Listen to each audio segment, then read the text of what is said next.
Ciro Gomes, em entrevista para Guilherme Amado, à época, conseguiu queimar o Flávio Dino e ainda por cima sinalizar que busca a direita como aliado. Por que eu tô dizendo a direita? Porque a galera gosta de chamar de centrão.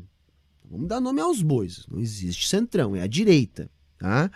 E aí, gente, eu quero aproveitar essa manchete. Todo mundo deve ter ouvido falar dessa entrevista do Ciro. O Ciro disse que não foi bem assim, que ele não falou isso do Dino, enfim, mas ele falou lá do Dino ter ido votar com a camiseta do Lula, aquela coisa toda. Nós temos uma situação bastante delicada no Brasil, dentro da política institucional burguesa, que não pode ser dissociada de uma luta que tem que ser travada nas ruas e nos movimentos sociais. Porque vejam, como eu disse na live da semana passada, os resultados das eleições não podem ser interpretados como uma derrota de Jair Bolsonaro. Se não foi uma vitória, foi uma demonstração que ele está presente nos municípios, que ele tem base e que a grande disputa vai ser por essa direita fisiológica que a galera insiste em chamar de centrão. Porque essa direita fisiológica é aquela que tem as grandes máquinas eleitorais, os vereadores, as prefeituras, e que na hora do pega pra capar, lá da eleição, são determinantes, porém não elegem, porque uma eleição para presidente demanda mais do que uma máquina eleitoral, depende de uma onda que gere um espírito de emoção para eleger, como foi a onda bolsonarista, como foi antes a onda lulista, como foi antes a onda provocada pela estabilização econômica do Plano Real, que deu todo o crédito ao Fernando Henrique Cardoso. É isso que faz eleger um presidente na democracia burguesa. Então, qual é o ponto? Como chegará o espírito bolsonarista ali na frente? E isso depende de uma série de situações. Primeiro, até quando essa política de circo e fake news vai conseguir manter entretida a base bolsonarista que se mantém em torno dos 20%. Em se mantendo, é uma base que pode sim ser suficiente para cooptar o centrão, ou parte deste centrão, que é a direita, para apoiar uma candidatura de Jair Bolsonaro.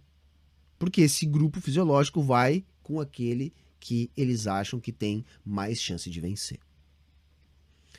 Tem ainda a posição dos militares que tutelam o governo Bolsonaro. É um governo militar. Como vai chegar a moral deste governo lá no final? Vão ser mantidas as instituições burguesas da democracia? Ou os militares vão corroborar algum tipo de agravamento da ruptura institucional que nós já estamos vivendo, para que se mantenham no poder com essa aliança com o bolsonarismo que eles podem continuar tutelando enquanto governo? O que isso tem a ver com a entrevista do Ciro? Porque sim, eu quero aqui dizer que já parece há algum tempo que a estratégia do Ciro, o que é? É tentar se desvincular da esquerda petista e reforçar aquilo que vulgarmente a gente chama de antipetismo e tentar se vender como aquele capaz de conciliar com esses setores da direita do chamado centrão e ser uma oposição mais efetiva caso o bolsonarismo chegue muito debilitado ali na frente. Qual o ponto aí? O ponto é que me parece equivocada essa estratégia. Por quê? Porque essa direita não vai aceitar o Ciro Gomes. Não vai aceitar o Ciro Gomes porque sabe que Ciro Gomes não tem o perfil do conciliador dos tradicionais grupos que essa direita costuma governar em conjunto.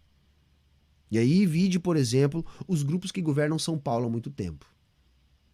Esses grupos são, por exemplo, os grupos que ajudaram a derrubar Dilma.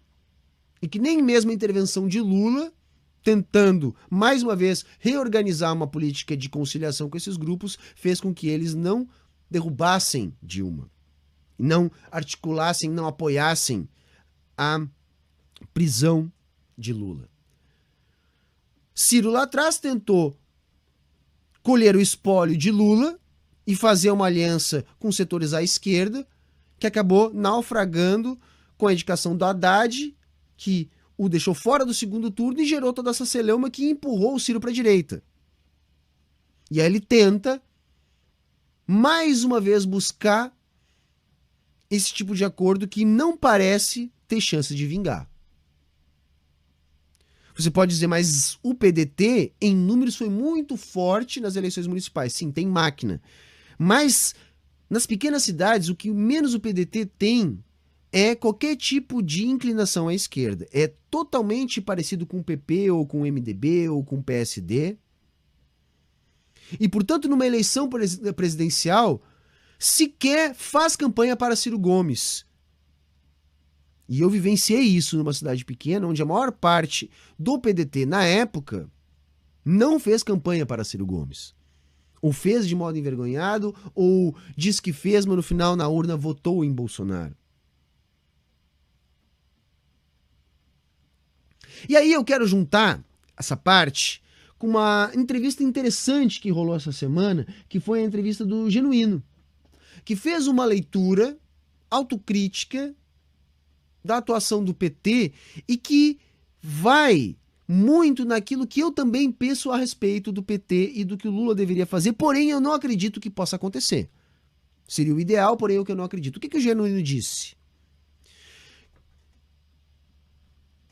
Primeiro, ele também disse isso que eu acabei de dizer aqui, e foi por isso que eu estou fazendo esse link, que ao adotar essa estratégia de queimar essas pontes, de tentar surfar esse antipetismo, Ciro Gomes vai se queimar mais e não vai dar certo, como ele também disse que se Lula quiser continuar existindo, e no fato da avaliação dele não tem como, o que ele chamou lá, arquivar o Lula,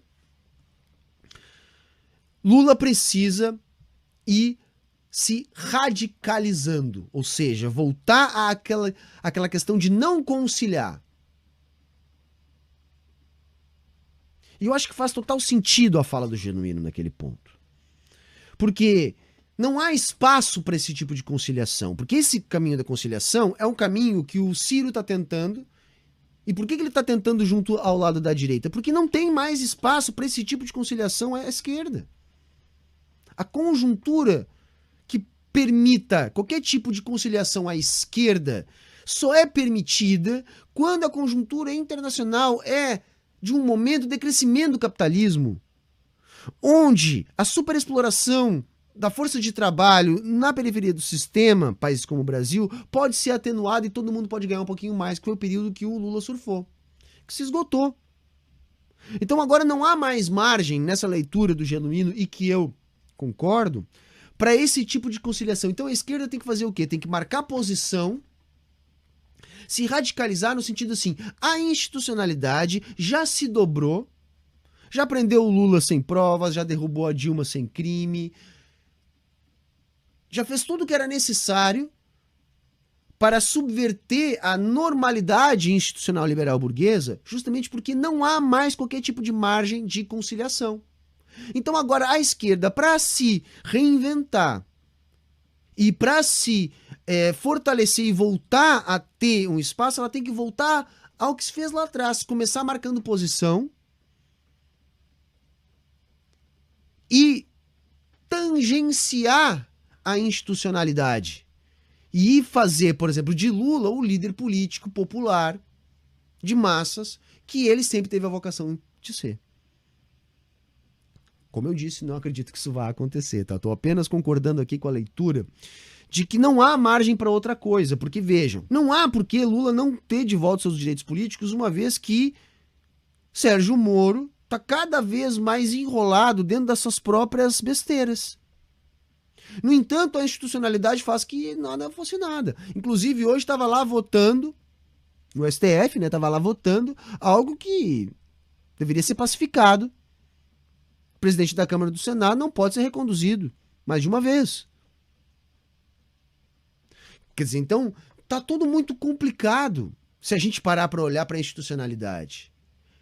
Como é que a gente entende essa complicação? Só se a gente entender que essa institucionalidade ele é apenas um véu que serve aos interesses da burguesia de tempos em tempos. E quando não há margem para que a burguesia permita esse véu é subvertido. E nós estamos diante disso.